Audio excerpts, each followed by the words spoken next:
And we are live. Good morning, everyone. It's the one, the only V, the Gorilla Economist, coming to you live. The Ape Lord, Supreme Ape Lord Master himself, and the Master of the Flux Capacitor, the producer extraordinaire, CJ, and we're back with another Rogue Money Mornings.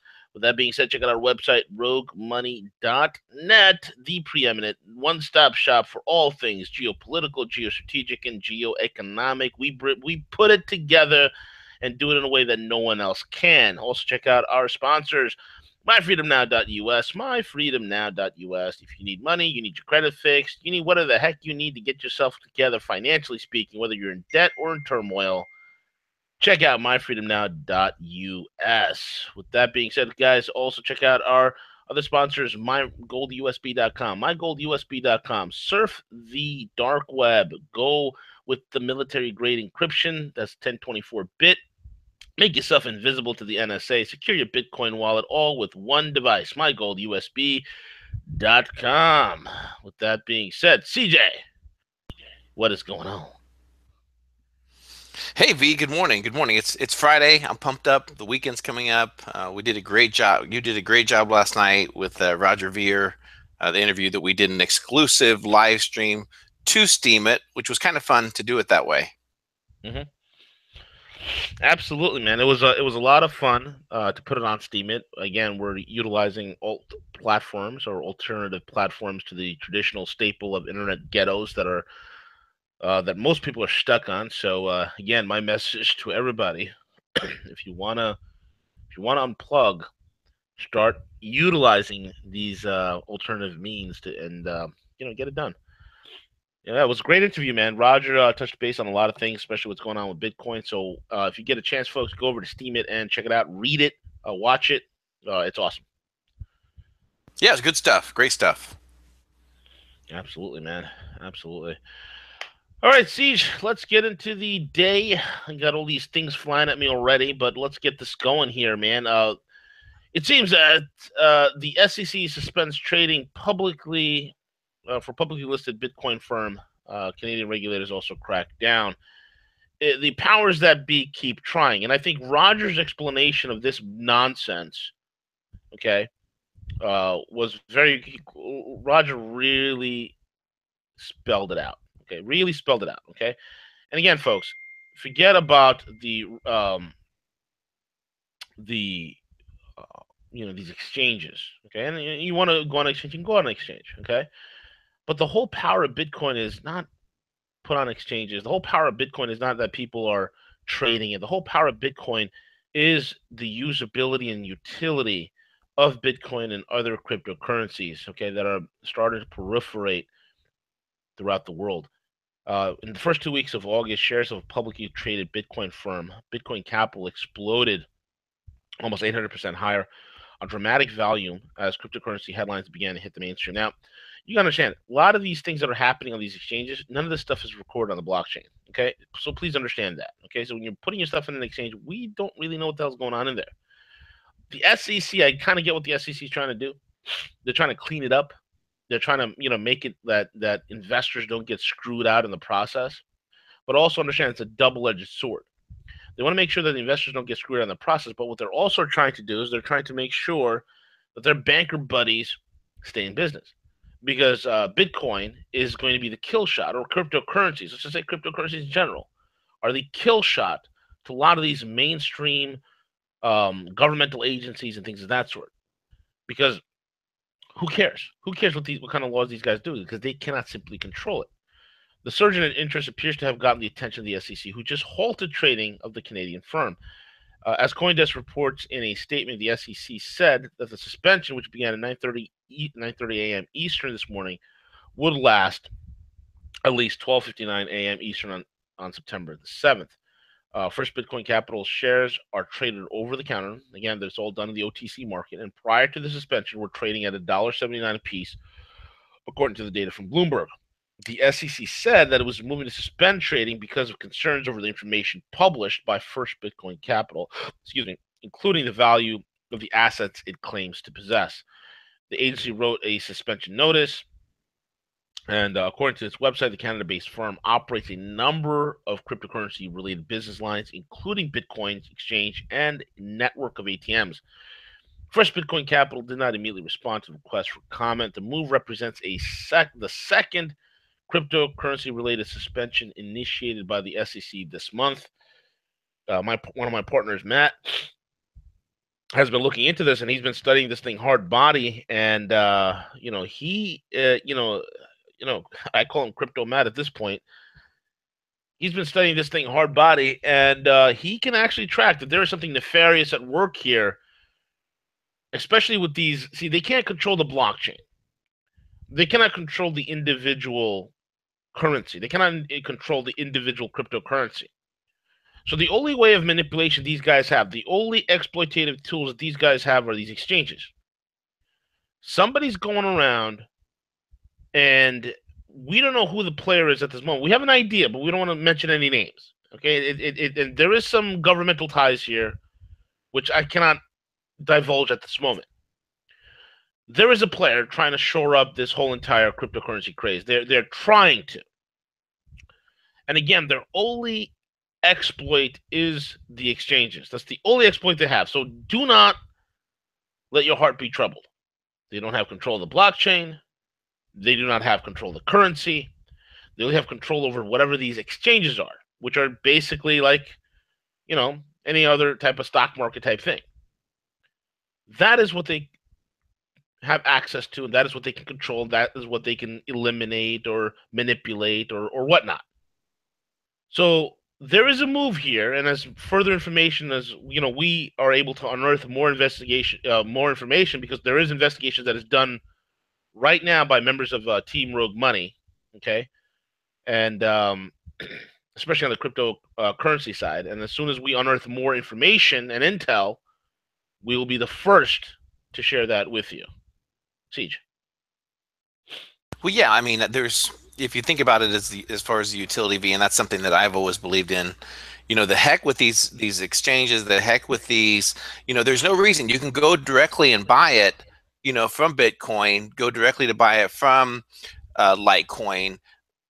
Why do you necessarily have to use and keep your Bitcoin on an exchange, or go to speculative risk with dealing with Wall Street? To hell with all that bullshit. There's just use it as a utility and keep it for yourself. I mean, yeah, if you can make some money on it, great, but just even holding on to it, preparing yourself to diversify, whether your traditional savings account, your traditional IRAs, whether your 401ks. Listen, at this point, with the amount of messaging from Rogue Money, from all the other news outlets, if you are still 100% dominated in paperback, and you haven't diversified, you need to do that like immediately. But most importantly, when you do go on to purchase your cryptocurrency, download it onto a paper wallet that you have your big encryption key. To hell with all the exchanges, hell with all these SEC controlled environments. We don't need it. We don't need the speculative risk and getting into the whole Bernie Madoffs. I mean, let's face it, V, that nothing is fail proof, right? So we know that there's going to be people trying to manipulate, the criminal element that's going to get involved with the cryptocurrency. I mean, not to think likewise would just be pure stupidity at this point. Absolutely correct, man. I agree with you wholeheartedly, 1000%. There's nefarious. There's like Roger said it best in that Roger Ver interview. Go forth and listen to it on Steam It. There's nefarious characters everywhere. You can't stop these nefarious evil people from doing their thing. And if you want to talk about the greatest beacon of criminal activity, all you need to do is just look at Wall Street. Okay? So you can't stop nefarious, evil, criminal people from doing what they're going to do. But what we can do is ensure an even playing field. And that's what cryptocurrencies and the blockchain does. The blockchain, and again, I recommend picking up that book, The Internet of Banking. Okay, get that book. You can download it on your Kindle. You can download it on from Amazon, Barnes and Nobles, whatever have you. But get the book, read it. It shows you the power of the blockchain. Understand the power of the blockchain. It is a level playing field. There's no way to build up a what's the word I'm looking for? A vertically integrated control grid based upon the blockchain. The technology just doesn't bend that way. It's impossible to even do it. Okay. So, let these guys do what they're going to do, but we have the ability to do what we need to do. because we're never going to stop these evil guys. As long as humanity is going to exist, there's going to be nefarious people. It is the nature of the world.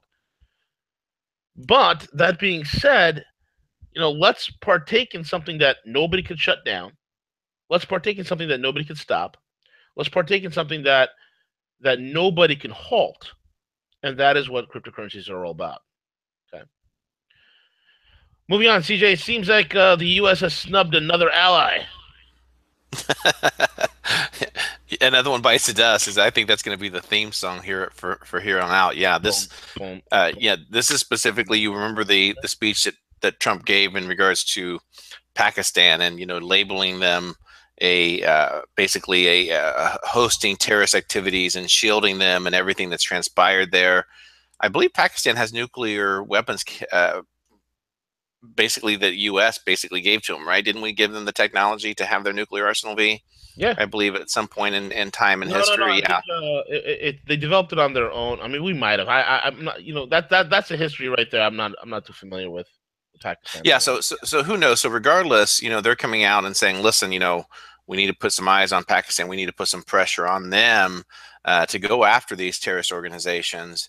And so here now we have China that's saying, wait a minute here, you're making some pretty bold statements against Pakistan. You're making a lot of allegations, and we all want to win this war on terror. However, that China has built a lot of diplomatic, a lot of trade zones with Pakistan, helping them with their infrastructure, a very viable interest where China says, well, we're not going to allow you to do that so easily. So you need to taper back some of your aggression towards Pakistan, because basically we will be there to defend them, is what it amounts to be.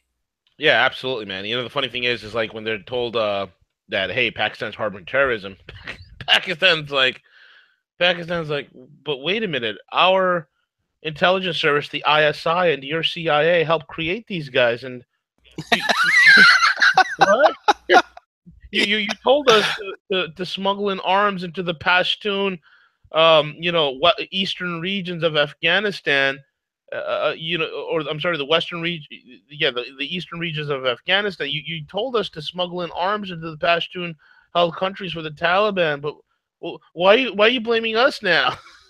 It's first it's Egypt, now it's Pakistan. Tomorrow is going to be somebody else. I mean, we're losing allies at an alarming pace, and it's fine, and it's getting snatched up by China. Why? Because we have nothing to offer. You see, we don't have infrastructure deals because look at our own infrastructure; it's decrepit. I mean, come to New York and see all the rusty bridges. Come to New York, see all the rusty bridges, see all the. I mean, in middle of summer, CJ, I'm driving my car, I'm hitting a pothole. I'm like, this is summertime. Why are there potholes still? Yeah, that's a very valid point. We have crappy infrastructure. We have a third world infrastructure at this point. And China's out there building high speed rails. They're out there building, thousands of miles of highways and airports and shipping ports. And what are we doing? We're bombing. That's the only thing we do is bomb and create havoc and mischief. Wow, I'm so proud. Yay, go USA. Wow. It's ridiculous. I mean, yeah, we could go.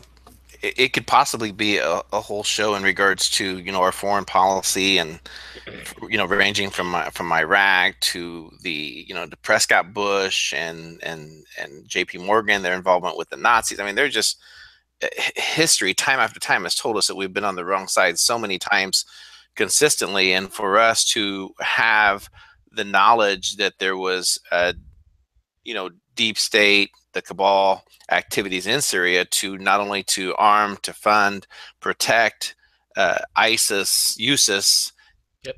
in Syria, and for all this information. I mean, it's like they want to harbor the truth from Americans. They don't want to let us know the truth of really what's going on. So the easiest thing to do that is just to blame. It's kind of the equivalent when the Saudis blamed Qatar, right? It's kind of like the equivalent of that, how we're lashing out right now against all these countries, V. No, exactly correct, man. And look at the next story here. I mean, if it's one thing for us to fund ISIS and protect and coddle ISIS, now we're Ukraine funding and protecting neo Nazis. I mean, you can't write this script anymore. I mean, look at this. There's a picture of Petro Poroshenko, who is a corrupt criminal pig, shaking the hands of James Mattis. And James Mattis, who thinks he's a brilliant general because he read Alice in Wonderland at one time, and he read books like Alice in Wonderland, and he read books like Pinocchio, that makes him an effective war general. Now it's saying that the U.S. is considering supplying lethal arms to the Ukraine. U.S. Secretary James the Madman Mattis has stated during a visit to Kiev, Washington, has also alleged to supply Ukraine with an additional $175 million worth of equipment. I would also point out that on defensive lethal weapons, we are actively reviewing it. I will go back now, having seen the current situation, and be able to inform the Secretary of State and the President of specific terms what I recommend in the direction ahead, he added. The Pentagon chief also said that the Washington had recently decided to supply Ukraine. For example, we've just approved, just very recently, last couple of weeks, another $175 million worth of equipment, including some specialized equipment that can be used to help defend the country, bringing in a total of $750 million in the last several years. This is what we do. China builds bridges. China builds thousands of miles of highways. China builds shipping ports. China builds high-speed rails. China sets up energy pipelines. China sets up mining operations in your country. What does the U.S. do? We'll give you $750 million in war so you can have sectarian violence. And you got idiots like Poroshenko. Good. This moron Poroshenko and the illegitimate government in Kiev that happily accepts all of it. Unreal. Yeah, I mean, it's the equivalent of looking at Canadians or Mexico. Picture V that Russia or China gets deeply involved with Mexico and says, by the way, we want to put some arsenal along the Rio Grande River just in case Texas ever decides to venture south. You imagine the uproar that we would have. Yet we're doing those exact same things, kind of trying to support, arm those countries that are close to borders, and then in part exactly what you just said. These characters that we're arming and supporting, they're not in our best interest to be building alliances with them to begin with. Absolutely correct, man. And look, man, our country is run by Nazis. Period. That's who the military-industrial complex is. That's who the deep state is. They're Nazis. Okay, so Nazis will happily support other Nazis, like the Ukraine, okay, the government that's sitting in Ukraine. Nazis, if you look at World War II history, they've always supported fundamentalist Islamists. They've used the Muslim Brotherhood and the Nazis have worked together in North Africa. Okay, so is it a surprise that Nazi factions within the U.S. government are working with Nazis in the Ukraine? Is it a surprise that Nazis in the U.S. government are working with radical Islamists in North Africa and the Middle East? It's not a surprise.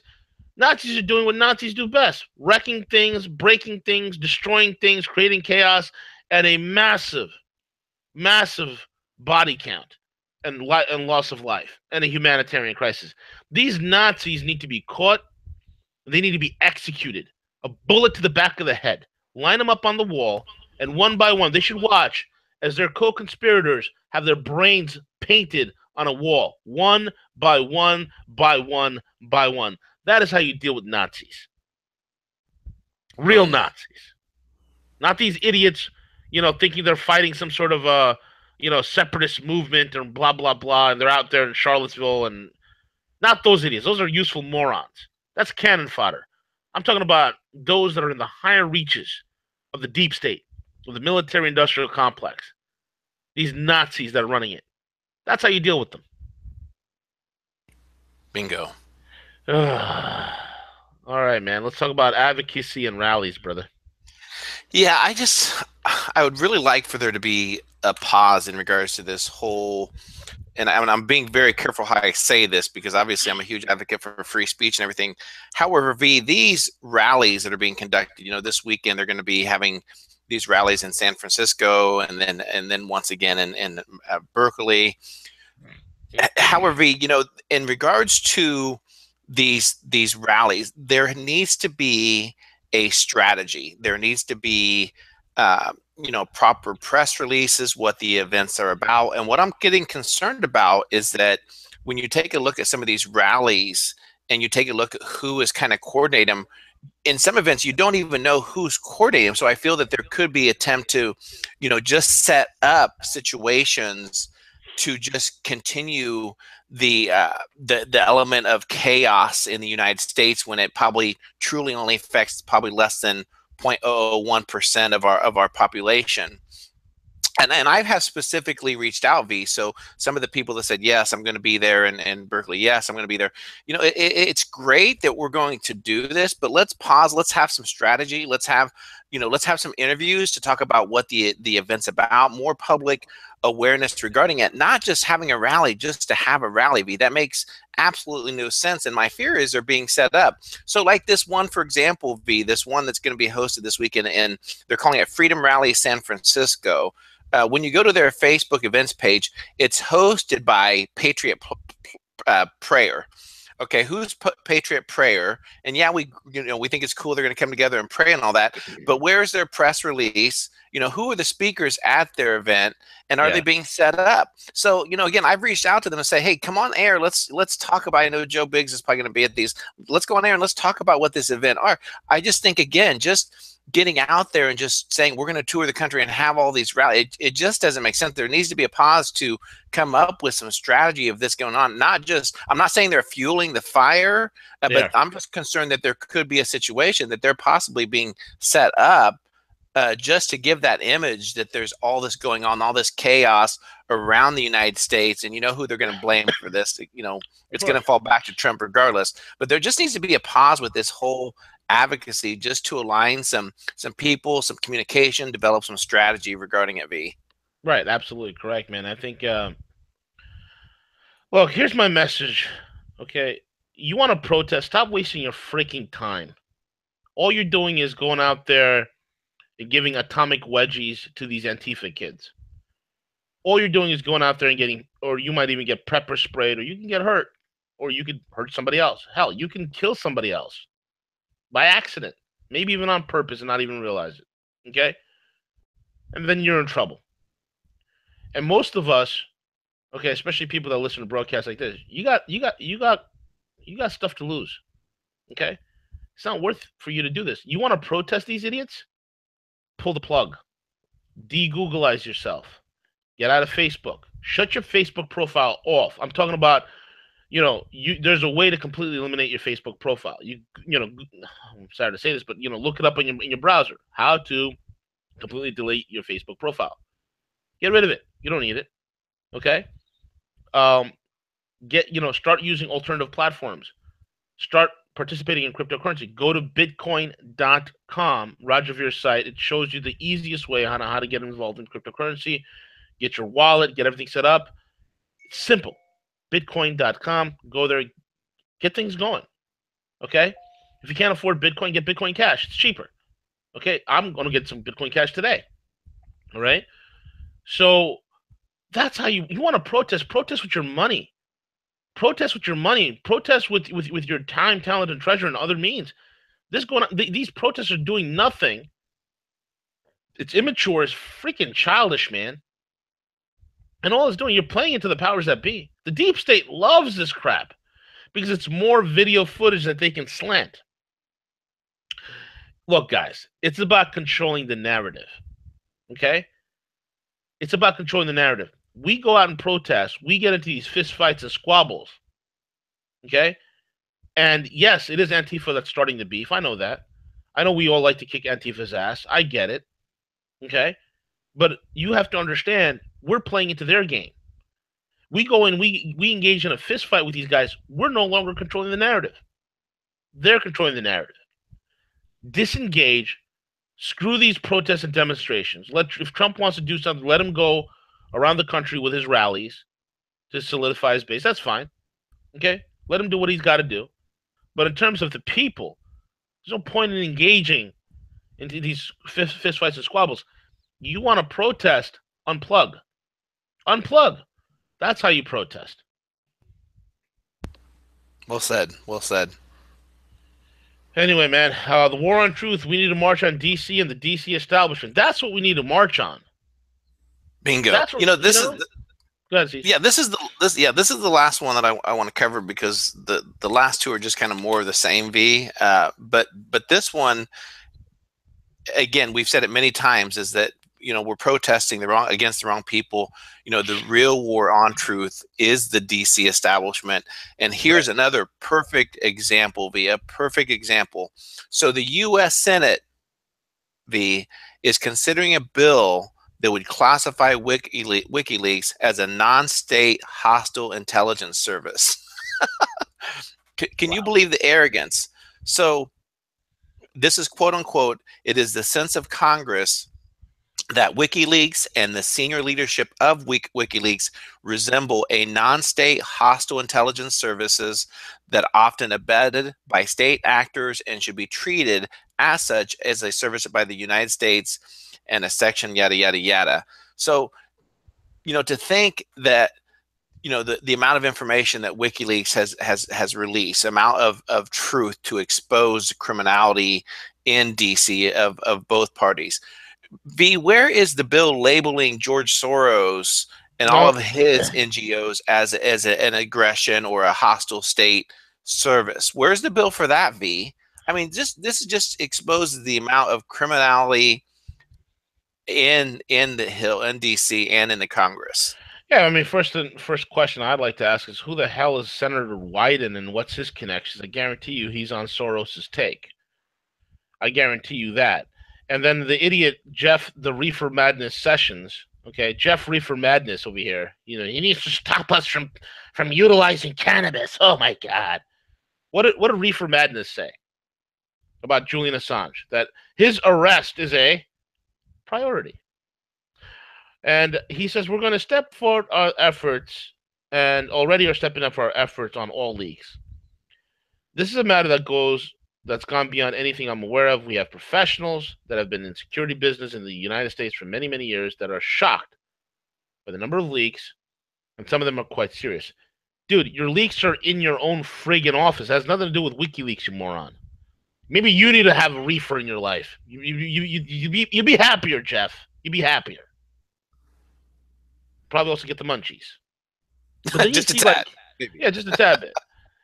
And then you see like real libertarian, real truthers, real politicians, real statesmen, F politicians, real statesmen like Ron Paul, who've interviewed Julian Assange and commends him.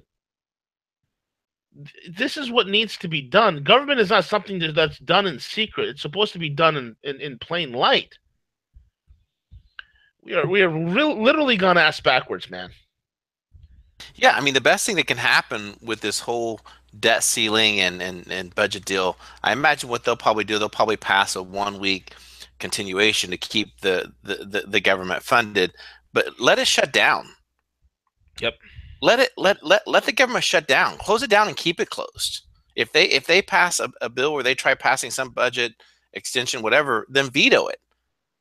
Shut Yep. down. Let the federal. Will there be some some services, some other things? Yeah, but it's need to be done. And a clear message needs to be sent to the DC establishment. V, and so many people's eyes right now, and who their attention is focused on, are not the true people that are harming the average American. It's the people in Washington D.C. that continue to pass these laws, continue to pass these bills that do no harm, that all they do is just harm the average American, and they continue to protect the criminal elements that exist in Washington D.C. Absolutely correct, man. Absolutely correct. Well, there are some highlights, man. I mean, we are right now, all of us, the world over, should be assured that Middle East peace it's about to break out. It's about to happen right now, CJ. Please let us know how Middle East peace is going to just break out at any second. It can happen right now by the time this show is over. Go ahead. Explain to us how this is going to happen, CJ. Well, it's a page taken right out of the Obama doctrine, and it's of hope. The hope for Israel Palestinian peace deal. We're gonna hope that it gets done. That's the best strategy we have right now. Yeah, and who's the salesman of this strategy? We have none other than the skinny jeans wearing Jared of Jared Arabia. Kush. Jared of Arabia. I knew you'd want to touch this. I knew you would. Yeah. So basically, what's happened is that they've had over 20 different meetings, whether phone, in Ugh. person, in regards to the Palestinian Authority, in regards to what are the specifics of the peace deal that they're trying to create with the Israel and the Palestinian government. So basically, what's happened is that now this week, President Mohammed Abbas complained that he had met with U.S. officials some 20 different times and still didn't have a real understanding of Trump's Mideast peace plan. Because it Today, doesn't exist. today he met with Jared Kushner, apparently with hope that the deal would be ironed out. Yeah. Kushner assured Abbas of President Trump's optimism and hope for peace, though once again came without any real specifics on what the plan actually was. Exactly. That's and there you go. Jared of Arabia is sitting. This kid, this post-pubescent man child, sitting there with his tight little pantsuit on. He is so out of his league. He is just so out of his This league. is a joke. This is worse than. Why don't we just send Dolly Parton? Is she even alive? Is she still alive? He could have sent Dennis Rodman. He could have sent Dennis Rodman again. I mean, at least Dennis has met with foreign leaders before. Look, here's my petition to the Trump administration. Please, yank Jared of Arabia. He is ineffectual. He's probably he went over. You know what happened? I'll tell you what happened. Jared is sent there to broker Mideast peace. All he's been doing has been looking for handouts. Okay, he's been looking for handouts to bail him out from this whole entire skyscraper fiasco. He probably asked Mahmoud Abbas for some money. He was sitting there. Hey, listen. We know about this whole. Fund my defunct housing project? Do you have any interest in U.S. real estate? Yeah, 500 million. And Mahmoud Abbas like, my people, they are starving to death. They are dying behind a wall. It's unbelievable, man. Interesting times. Interesting times indeed. Anyway, brother, we have Rome is on fire, literally. What's going on over there? Another clash. Is the Italians finally had it with these migrants? I mean, what's going on? Yeah, very interesting. I had some family friends that spent 3 weeks. They have family that live over there, and they kind of shared a little bit around that everywhere they went, there's these migrants, and they're just kind of roaming the streets like, almost like zombies, if you will, just really changing the entire landscape, in Rome. And now we're getting information like basically there's these riots breaking out because these migrants have moved into they're basically just moving into these housing sections and just kind of overthrowing them, and they're not even supposed to be there. So what's that word that they use to people that just move into the abandoned houses God, what's that called that you do? It happened through 2008, the people that just go in, they just stay in the homes, even though they're not even supposed to be there. Squatters. Thank you. Yeah. So they're basically squatters. And now the government is trying to move in and try to get them moved out, and it's creating these massive clashes in Rome. They're throwing tear gas at them, just creating these massive riots that are occurring right now with these migrants. And along with that, we're also getting information that to try, so Rome, the Italians are very upset about this. They want them out. I mean, there's thousands upon thousands of migrants that are moving in. And now there's also information breaking that Italy is actually accused of bribing Libyan militias to stop the migrants from reaching Europe. So they're actually like having these militias going in and stopping them from even getting their boats in the ocean. So it's the worst situation occurring in Italy right now. Just something I'm sure hopefully maybe on Monday, London Paul can share some more information regarding what's happening there. Absolutely correct, man. I mean, it's pretty funny to see this whole entire thing. It's quite a fiasco. I mean, what do you expect? You got some uncultured people that are significantly lower IQ coming in to, take up space in your country. I mean, come on, man. I mean, seriously, why don't you just teach gerbils how to run a nation? Why don't you just try to train hamsters? You're probably better entertained at least that way. But what happens? You got a bunch of low IQ people from a low IQ part of the world. I'm sorry if that's offensive, but that's just the darn truth. That's just the darn truth. Okay, you bring them Well, the over. economy's not there to support it. I mean, there's no No, economy there really to not. support it at all. I mean, you know, Italy's got all sorts of economic problems and troubles, and to bring these people in, that's not going to fix nothing. That's not going to fix nothing at all. So it is what it is, man. Anyway, that brings us to the end of the broadcast. With that being said, my man, we got Harley coming on later at 2 p.m. for the radio show. So keep it tuned right here. Anything else, CJ? No, that's it. You know, we had the show. I know we didn't even post anything in regards to Harley yesterday, but you know, we got a note from Harley that he was stuck in traffic and couldn't make it back. So we did have a live show scheduled. So many of you probably saw that, but we will be delivering Harley today at 2 p.m. Eastern Standard Time. Definitely. With that being said, folks, we are over and out. Take it away, CJ.